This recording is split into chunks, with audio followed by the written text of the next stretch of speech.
Hi friends, நான் லக்ஷ்மி. இன்றைக்கான video பார்த்தீங்கன்னா, குழந்தைங்களுக்காக ஒரு சுவையான பாஸ்தா ரெசிபி தான் செஞ்சு காட்ட போகிறேன்.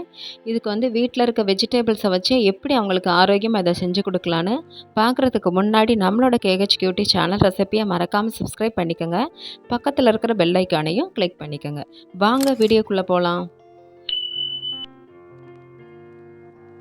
ஃபஸ்ட்டு ஒரு பேனில் நல்லா தண்ணியை நல்லா கொதிக்க வச்சுட்டு அதில் 200 கிராம் அளவுக்கு பாஸ்தா போட்டிருக்கேன். 1 டீஸ்பூன் அளவுக்கு எண்ணெய் விட்டுக்கோங்க. அரை டீஸ்பூன் அளவுக்கு உப்பு சேர்த்துக்கோங்க. நல்லா அது கொதி வரணும். 5 நிமிஷம் மட்டும் கொதிச்சா போதும், நல்லா வெந்துடும். அதுக்கு மேலே விட்டிங்கன்னா ரப்பர் மாதிரி ஆயிரும். இப்போ அடுப்பு ஆஃப் பண்ணிவிட்டு தண்ணியை ஃபில்ட்ரு பண்ணிவிட்டு கூல் டவுன் பண்ணட்டும்.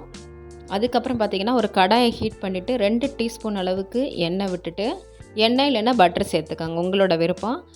2 வெங்காயம், பெரிய வெங்காயம் நறுக்குனது, ஒரு 3 பச்சை மிளகாய் நறுக்குனது போட்டிருக்கேன். காரம் அவங்கவுங்களுக்கு தகுந்த மாதிரி சேர்த்துக்கோங்க. குழந்தைங்க காரம் சாப்பிடுவாங்கன்னா நீங்கள் 3 பச்சை மிளகாய் போட்டுக்கோங்க, இல்லைன்னா பச்சை மிளகாவை தவிர்த்துடலாம். 1 டீஸ்பூன் அளவுக்கு உப்பு சேர்த்துட்டு நல்லா இதை வதக்கி எடுத்துக்கோங்க. கலர் கொஞ்சம் சேஞ்ச் ஆகணும். இப்போ இதில் 1 டீஸ்பூன் அளவுக்கு இஞ்சி பூண்டு விழுது சேர்த்துக்கோங்க. நல்லா இது வாசனை கொடுக்கும், அதனால் இஞ்சி பூண்டு விழுது சேர்த்துருக்கோம். நல்லா இதையும் வதக்கி எடுத்துக்கோங்க. அந்த பச்சை வாசனை போகணும். அதுக்கப்புறம் 2 தக்காளி நறுக்குனது சேர்த்துக்கோங்க. பெங்களூர் தக்காளியாக இருந்தால் பெட்டர். அதுக்கப்புறம் ஒரு கொடை மிளகாய் நறுக்கியதும் சேர்த்துக்கோங்க. அதுக்கப்புறம் அரை டீஸ்பூன் அளவுக்கு மஞ்சள் தூள், 1 டீஸ்பூன் அளவுக்கு மிளகாய் தூள் சேர்த்துட்டு நல்லா இதையும் வதக்கி எடுத்துக்கிற போகிறோம்.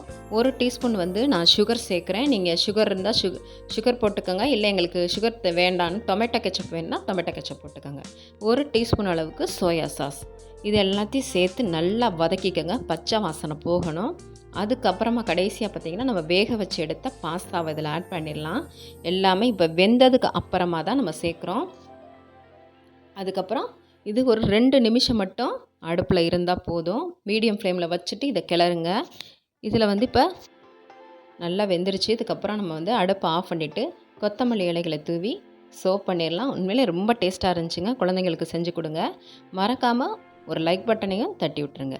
தேங்க்யூ ஃபார் வாட்சிங் ஃப்ரெண்ட்ஸ்.